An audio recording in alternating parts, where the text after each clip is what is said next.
in the morning while it was still dark. That is how our Easter gospel begins. It begins in the darkness, in that place of unknowing, that place of wandering. God seems to have an affinity for the darkness. Darkness is where we hear the beginning of the creation story. Darkness is where we left Jesus at the end of Good Friday. And today, as we look towards the coming of the Easter light, we begin in the darkness. I think God spends time in the darkness because the darkness is the place of fermenting. It is where seeds begin their life in germinating.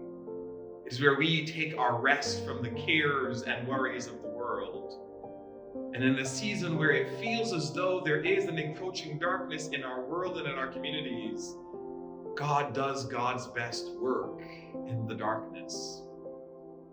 Mary Magdalene and all the other disciples came to the garden looking for death, and they found that resurrection was the word that God whispered into our world.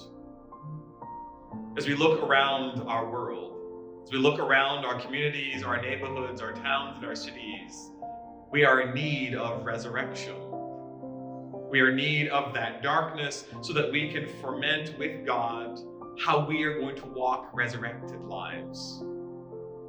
This Easter, we celebrate God's plan of resurrection and we look towards hope as we walk towards a resurrected world by a God who shows up.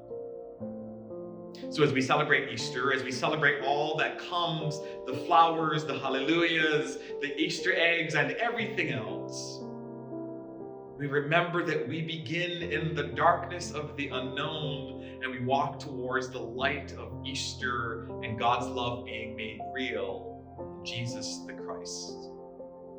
May you be the presence of resurrection in our world.